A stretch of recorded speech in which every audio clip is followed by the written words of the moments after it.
Good afternoon. Do you hear me? Yeah. Very good afternoon. I'm pleased to be here with you.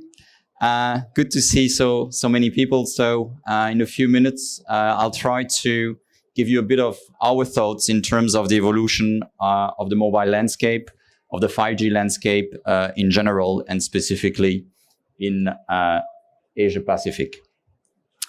My marketing guys, they told me, well, if you want to talk about the global mobile landscape, you have to talk about disruption. I remember reading a book many years ago written by an Italian writer. The name of that book was The Prince by Machiavelli. That book was written in 1532, so almost 500 years ago. And I can't remember precisely what the quote was, but it was about that idea. Prince, master, we're living in disruption. Every single day is disruption. And if we continue to be disruptive like that, in a few years, the world will not exist anymore, almost 500 years ago. So disruption is a bit of a relative concept, right? We have to take a bit of distance from that. But still, global evolution of the global mobile landscape. There've been many panels, I think, talking about 5G during this expo. Something we see, which is for sure, is that 5G is not telco anymore. It's becoming more and more IT, it's becoming more and more tech. And that's very interesting. In that context, we all know that there is a lot of 5G demand. I think that the latest stats I saw was about 200 deployments, about almost 500 companies currently investing into 5G. The interesting paradigm is that these are not telco anymore. And we're going to talk about the mobile private networks. But it's very interesting to see that the actors in the ecosystem are also evolving, not telco anymore. In that context, we are also living in an environment where if there are multiple types of actors in the 5G ecosystem, there are many roaming scenarios.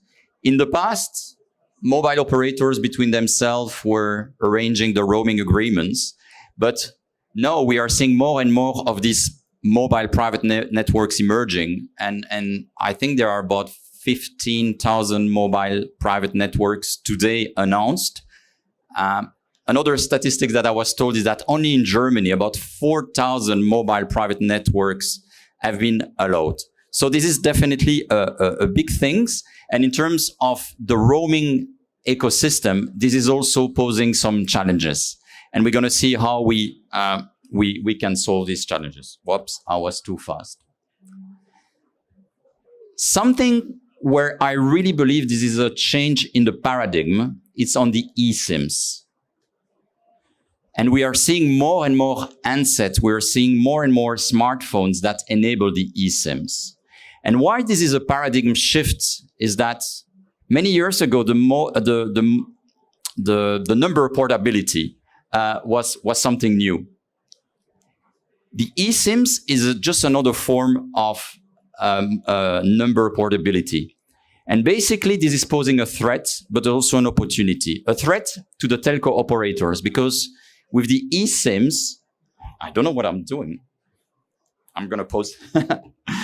With the eSIMs, it's extremely easy when you are in a specific place that has enabled eSIMs to download a new SIM profile and to move away from your traditional telco player.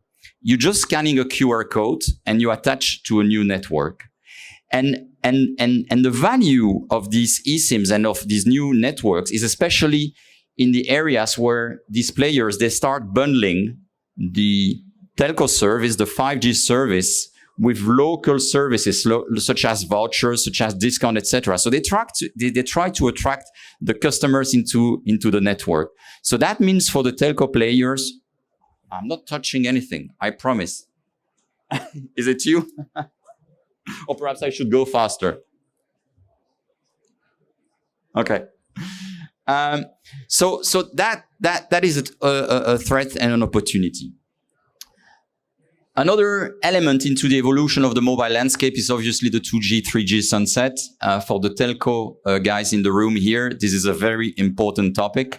We're seeing that the telco players are trying somehow to optimize their OPEX, closing the 2G and 3G networks and moving into 5G, obviously for cost optimization reasons. That's also pushing what we called the VoLTE, the voice over LTE, and that's also a new paradigm for the mobile operators. And finally, and I'm going to talk a little bit on that also later, as we are moving in the 5G era with high bandwidth, low latency requirements, the local breakouts dimension is extremely important. Why? Because we cannot afford anymore in the high bandwidth, low latency context to have the data traveling from one part of the world to another part of the world. There's something about this slide. So why are we moving to 5G as an industry? I mean, we try to summarize that in 6 different reasons. Obviously, super fast. I think this is stating the obvious. Coverage, optimization of the spectrum is also there. Massive IoT. Massive IoT. This is really a key topic. Traditionally or historically, the networks, they had about millions of devices, millions of people attached to the network. With the IoT paradigm, we're talking about billions of devices attached to the network.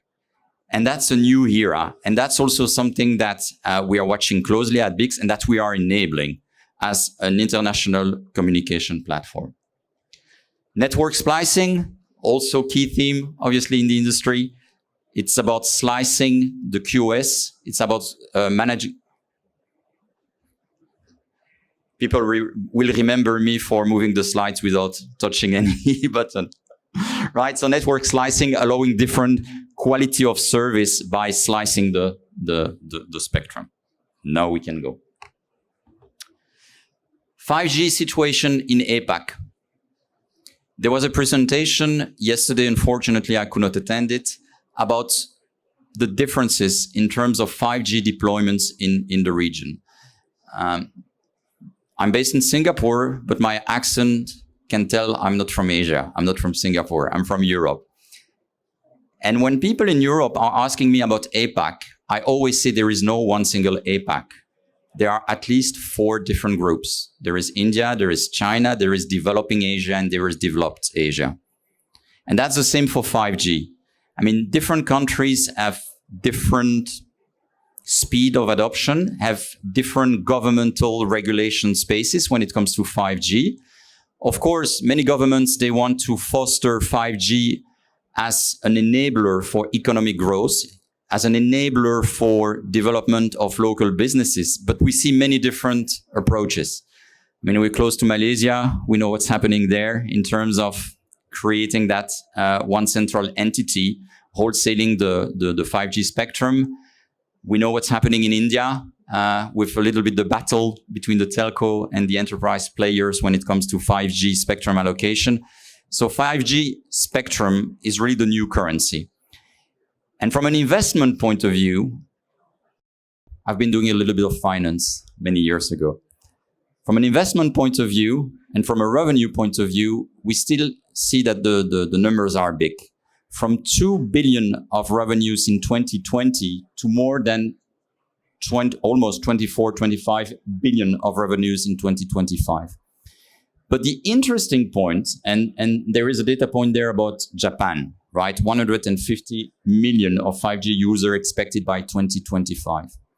But the interesting point is that when we look at the combined investment of the 4 Japanese mobile operators for 5G, it's expected to be at 14.14 billion. What did I say? Revenue APAC, 25 billion. Investment in Japan, 14 billion. So can you imagine from a profitability point of view, what kind of challenge that creates for the CFO in the room? Hopefully I'm not a CFO anymore. Yeah, we can move now.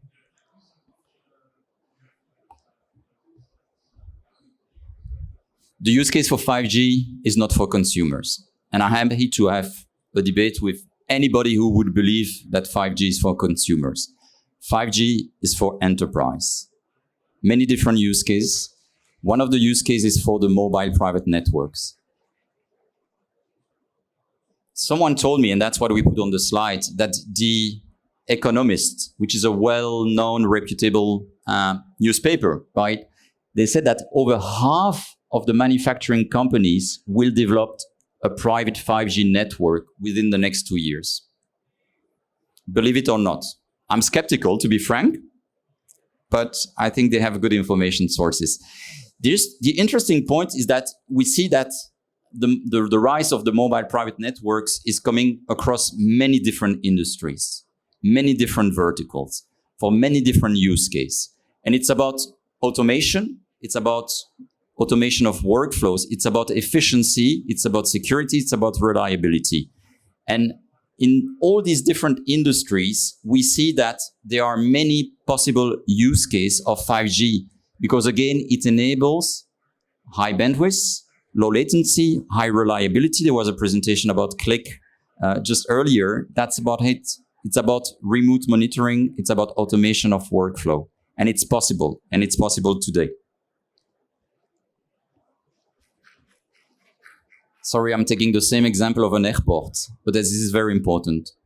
I think that with travel coming back, and that's excellent news for many people. It's excellent news for our business, because my company is dealing with about 50% of the worldwide data roaming. So people traveling is definitely good news, right? But for an airport, the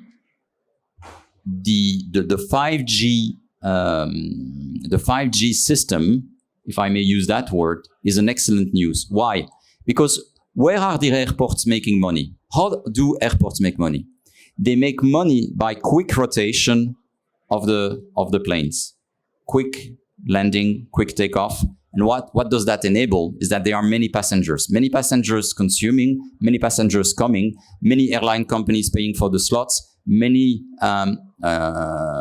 companies paying for all the shipment of all of these goods. And the faster this is being controlled, the centralized is being controlled, the more money an airport is making. And you see all these different use cases within an airport ecosystem that are enabled and that will be enabled by 5G. Almost my last slide. I was asked also to show a little bit where we are in Asia Pacific compared to the rest of the world. You see that Asia is actually today the second region in the world when it comes to 5G deployment, just after Europe.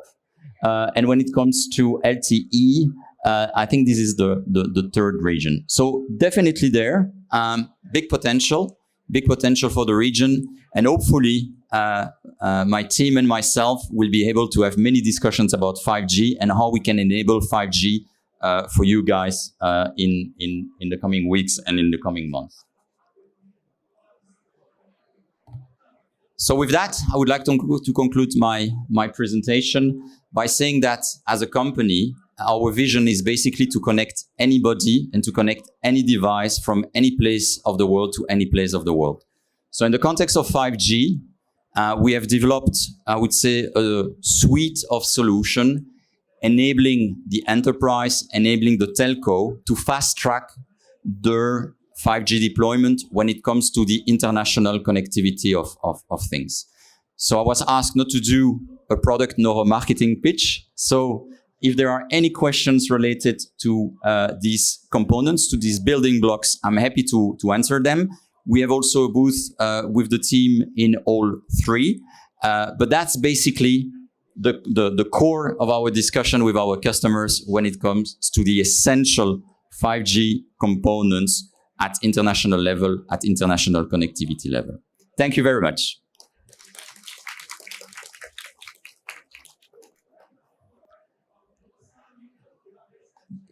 Do we have a bit of time for question, if any? Sure.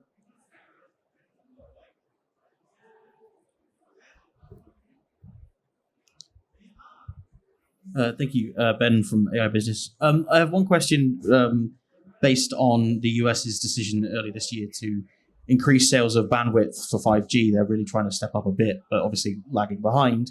And one thing they said was about decreasing the price of 5G to make it more available to smaller network operators. Is that something you feel would be effective in the APAC region, for example? I have some of my experts, and that giving me the opportunity to introduce them. And you want to answer, or do you want me to answer that question? About reducing the cost for 5G. Yeah, that's definitely something that we hear going around, is that 5G is wonderful, that it can really bring efficiencies and economies of scale. But indeed, for enterprises, they don't find, let's say, the killer use case yet to really make savings, because 5G to cover a whole manufacturing plant with 5G radio, it's super costly. So they really have to deploy a lot of radio antennas. So it needs to make sense. There needs to be a business case. And so we see system integrators and these kind of telco solution consultancy companies are helping enterprises to build that business case. So everybody is very excited about it, but everybody's still a bit in the waiting game. So it will come, but we have to be patient. I couldn't have answered better. I just have one other question as well. I'm sorry for hogging the microphone. There's been increasing rumblings around 6G. I've seen several vendors already starting to make moves in the private side of things. Do you feel that we're too far off already because we haven't really engaged in 5G as it is so far? Well, I've been working a lot on Africa. I've been talking about developing Asia. I think that first we should really look at the 5G before jumping guns. Perhaps an equipment vendor would have a different perspective, but as a company which is dealing with mobile networks around the world, with enterprise mobile private networks, I think that we need first to see where 5G is taking us before talking about 6G. Thank you. Standardization is, of course, a different topic when it comes to 6G. Thank you. Any other question in general or on one of the solutions that we mentioned? Anyway, thanks a lot. Thanks a lot for your attention. Again, as I was saying, we have a booth there. My wonderful team is attending the booth together with Anne, who's our product expert, who was so kind to travel from Europe for this conference. So if there are any questions, please come to us. Thank you very much.